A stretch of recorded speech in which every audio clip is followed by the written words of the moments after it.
هذا دبرت ينبهال حدا صمامس زخلو ودكت أو زخلو مكرا زي إتهي سوايس هذا مرت إن سمعهم يهم እና ጌታቸው ረዳ ትግራይን ለመቆጣጠር ምክር ቤት መስርተዋል። በህወሓት ጫና ከትግራይ የሸሹ የፖለቲከኛ ኃይሎች ክልሉን መልሶ ለመቆጣጠር ያስችለናል ያሉት ምክር ቤት በዛሬው በአዲስ አበባ መስርተዋል። እንደ ጌታቸው ረዳ እንዲሁም ጀነራል ጻድቃን ገብረትንሳኤ ያሉ የህወሓት ተቃዋሚዎች የመሰረቱት የትግራይ ሰላምና ለውጥ ምክር ቤት የተሰኘ ተቋም ምክር ቤቱ የተመሰረተው በአፋር ክልል የሚንቀሳቀሰው ሐራ መሬት ወይም የትግራይ ለውጥ ኃይል ታጣቂ ቡድን አዛዦችና ጀነራሎች አቅፎ መሆኑም ታውቋል። በአዲስ አበባ ከተማ መመስረቱ የተነገረለት የለውጥ ኃይሎች ምክር ቤት ህወሓት አስወግዶ ትግራይን ለመቆጣጠር የሚሰራ ነው ተብሏል። በህወሓት ግፊት ከትግራይ የወጡ ፖለቲከኛ ኃይሎች እንዲሁም አፋር ክልል የመሸገው ታጣቂ ቡድን በቀጣይ ስለሚኖራቸው የጋራ ትግል ሲመክሩ መሰንበታቸውም ተገልጿል። የደብረጽዮን ድጋሚ ወደ ስልጣን መመለስ ጠማማ ብሎ የገለጸው ጌታቸው ረዳ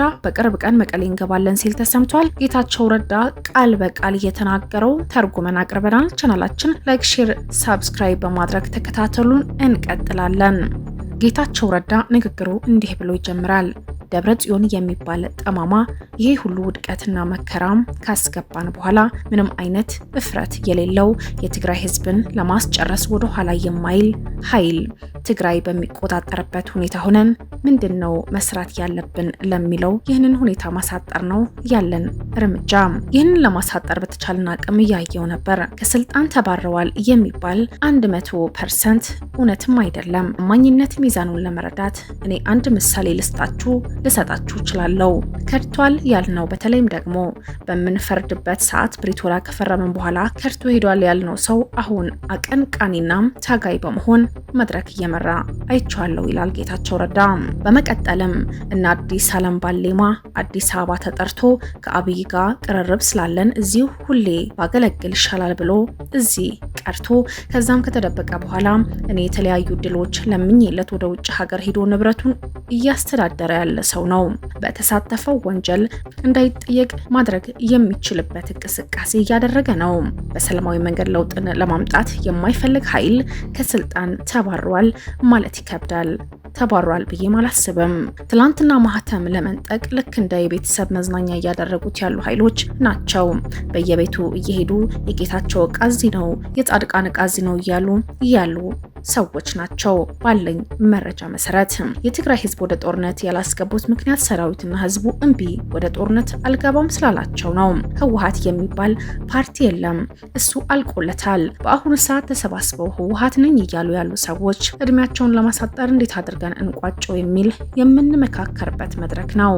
መንግስት በተቻለው አቅም ወደ ጦርነት እየተሯሯጠ ለመግባት አለመሞከሩ ሳላደንቅ አላልፍም ይላል ጌታቸው ረዳ። ምክንያቱም በማንቆጣጠርበት ሌላ ዙር ጦርነት ሻዕቢያ ከፌደራል ጋር ደፍሮ የሚዋጋበት ኃይልና አቅም የሌለው ግጥሙ ከደንበርና ከደቡብ ኤርትራ ኢትዮጵያ አልፎ ወደ ራያና ወሎ የሚሄድበት መከላከያ አገኘው ብሎ ትግራይ ውስጥ ገብቶ የሚረግፍበት አጋጣሚ እየተፈጠረ ነው። ሆኖም ምዕራብ ትግራይ ለመሄድ ፍላጎት የላቸውም። ወደ ምዕራብ ከሄዱም መከላከያ ወደ ተሰነይና ባርካ ያስጠጉታል። ሻዕቢያም ቢሆን ጦርነቱ እኛ እንድንቀቀለው ለማድረግም እየተሯሯጠ ይገኛል። ያለው ሁኔታ ለማሳጠር የምናደርግበት መንገድ እየተዘጋጀ ነው። ሌላ የተለየ አጀንዳ የለንም። በአሁኑ ሰዓት እርስ በርሳችን ሊያጣላ የሚችል ነገር አይኖርም። ትላንትና ወጣቶች ወደ ሳውዲ ሀገራቸው ለቀው እንዲሄድ ያደረገው ደብረጽዮን አሁን ደግሞ የሳውዲ መንግስትን የተያዙ ወጣቶች እንዲፈታ ጥያቄ ለማቅረብ ትንሽ እፍረት ሊሰማው ይገባል። እነሱ በፈጠሩት መጥፎ ገጽታ ከመቀሌ የመን ይሻለን በማለት ራሳቸው ወደ አፋፍ ሞት የሚዳርጉት በእነሱ ምክንያት ነው። ይህንን ለማውራት ሞራል ሊኖረውም አይገባም። ይህንን ለማቆም ወጣቶች ሀገራቸው ትተው ወደ ሳውዲ እየሄዱበት ያሉ ምክንያት ማስቆም ነው። ይህንን ደግሞ እናሸንፈዋለን። የኛ ዓላማ ሌላ አይደለም። ትግራይ ውስጥ ያለው ኃይል እድሜው እንዲያጥር እናደርጋለን። ህወሓት አንዲት ጥሩ ነገር ነበረው። እሱም የትግራይ ኃይል አንድ ላይ አሰባስቦ ኃይል መፍጠር። ነበር። ይህን ደግሞ እያጣነው ነው። የፌዴራል መንግስት በየፊናችን እየተበታተንን ነው፣ እያገኘ ነው ያለ ነው።